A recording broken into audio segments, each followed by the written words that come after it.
Support comes from the Missouri Forest Products Association, saluting Earth Day on April 22nd with an ongoing commitment to help offset carbon emissions with sustainable harvesting of Missouri forests.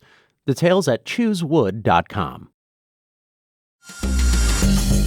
And I believe that with the current situation, what's going on around the world, we're obliged in a way to help understand it. And to understand it well, you need to be able to measure it somehow. The application that we use here was just for bus data. We're planning to integrate it with other transportation modes, look at other mobility patterns, and just use it to help us understand how the transportation system was impacted. I'm Sarah Fensky. On today's show, a doctoral student at Mizzou is taking the pulse of our roadways. He's created a mid-pandemic assessment of our changing traffic patterns. This is St. Louis on the Air. And before we move on, I want to remind you that the biggest source of St. Louis Public Radio's funding comes from listeners like you. Because you value what you hear on St. Louis on the Air, donate today. Go to stlpr.org/donate. That's stlpr.org/donate.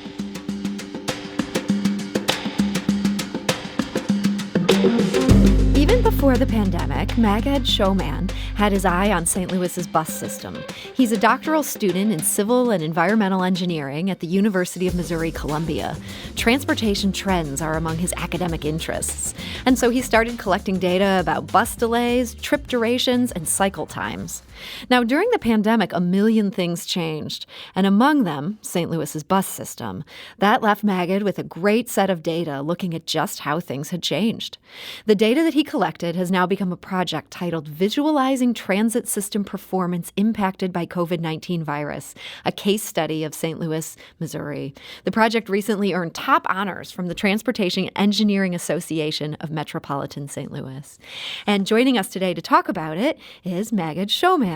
Maged, welcome. Hi, Sarah. How are you? So when you first started gathering St. Louis bus data, what were you trying to understand? So basically, our main goal at the beginning was to develop a prediction model that can help us in coming up with future performance measures for the buses in the city of St. Louis.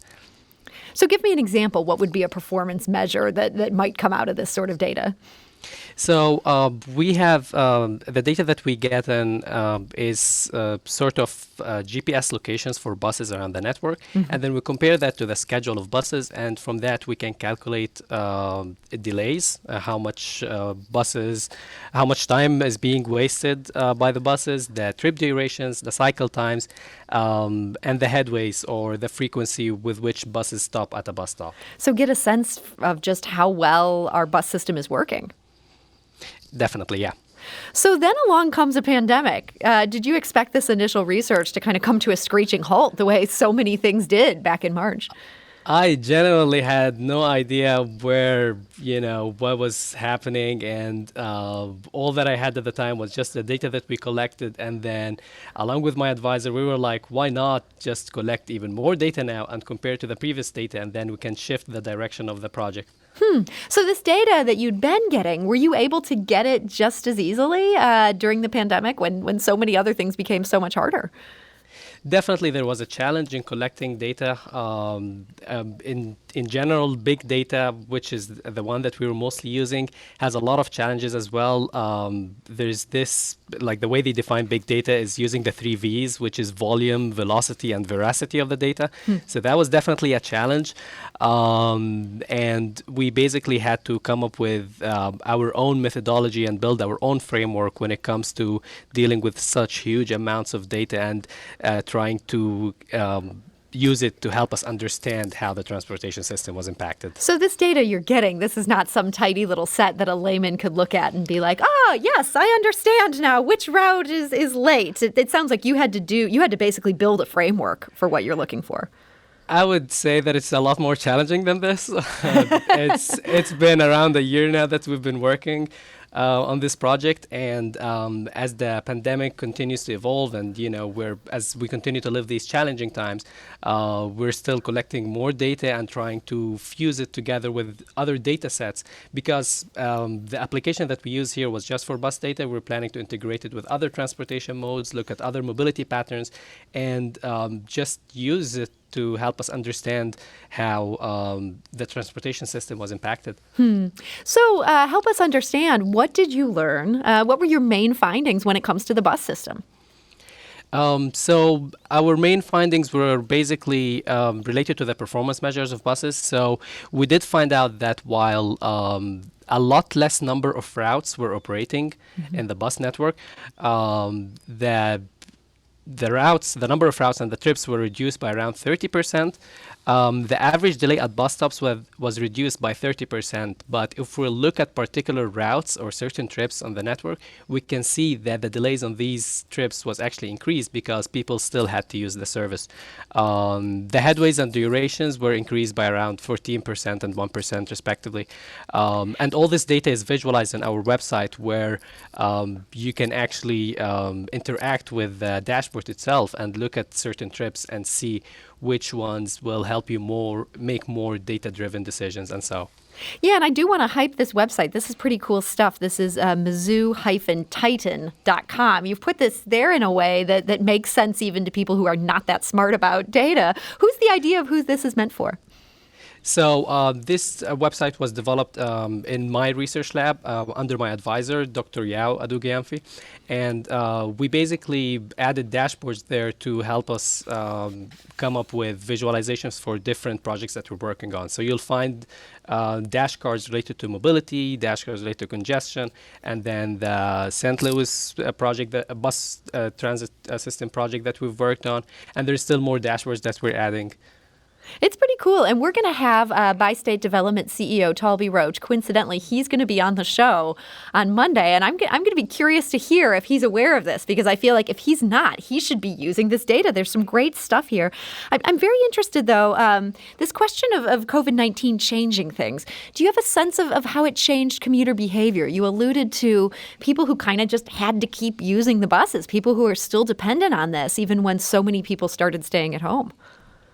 Right. So transportation in general during the first wave of COVID, so I would say sometime around April, transportation in general was impacted. So looking at the previous years up until 2019, the number of riders or users of the service was gradually increasing. But once this hit, it was severely impacted. And I'm not just talking about bus system. I'm talking about public transportation system in general. So there was some research that I found that it was actually reduced by around 70%. And then up until July, then it sort of improved a little bit. But it was definitely severely impacted. And you said that even with so many fewer people using it, in some cases there were actually increased delays. How so? Right. So certain routes where this is where the service was stopped on the moment the pandemic started. And then users had to sort of because there was still demand on the service, so they had to end up using nearby routes or so on. And then these routes were eventually impacted by the delays, by the number of users that were used, and eventually that increased the delays on those routes. Plus, the frequency of buses stopping at stops was also decreased, so the headways did increase. So when you see some of these routes that look like they ended up hurting a little bit, people ended up going onto ancillary routes because they couldn't get on the one they used to use. Have you seen that corrected within this data that, as time went on, maybe Metro became aware of it and fixed some of these problems? Or is that still ongoing in what you're seeing? So the data that we have currently on the dashboard is just a comparison. So we collected 1 month data before COVID and then 1 month during the first wave of COVID. And that is what we're visualizing. But what we're planning to have eventually is an automated framework that can keep collecting data in real time and visualizing that. And then from that, you can sort of see changes by the day and then try to make more data-driven decisions looking at the dashboard. And you're going to provide this all just there free of charge, or is there an idea there might be a commercial application for this? For now, it's open source. Anyone can join and take a look at our data and contact us for any requests for any other projects or different kinds of applications that they would like to use. The nice thing about our build framework is that it can easily be applied into any other city that can provide us with the same data format. Well, it's very exciting stuff. I have to ask, what first got you interested in these public transit issues? So I'm currently in my second year Ph.D. In transportation system, and basically I've spent my past, I would say 5-6 years involved in transportation projects, from my bachelor's degree to my master's and so on. And I'm very fortunate with the opportunity that I have here. My advisor is very supportive, and the resources that we have at our lab is very helpful when it comes to working on such projects. I'm very passionate about my field of study, and I believe that with the current situation and what's going on around the world, we're obliged in a way to help understand it. And to understand it well, you need to be able to measure it somehow. I think that's a smart way of putting it. So you're going to get this PhD. What do you hope to do in the long run with that? So my plans for now is to stay in the academic world. I hopefully want to be a professor one day.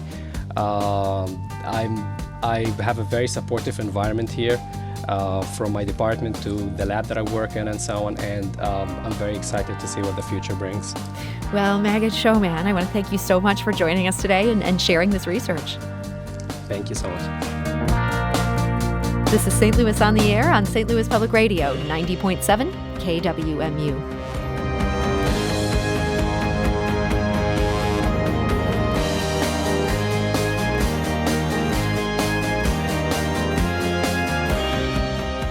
If you learned something new from today's episode, consider leaving us a review and rating on Apple Podcasts on the App Store. It's the easiest way to help people discover our show. We appreciate it. Thank you.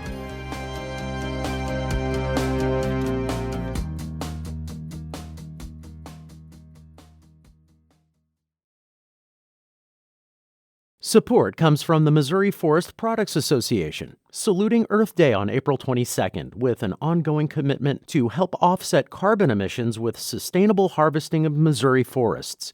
Details at choosewood.com.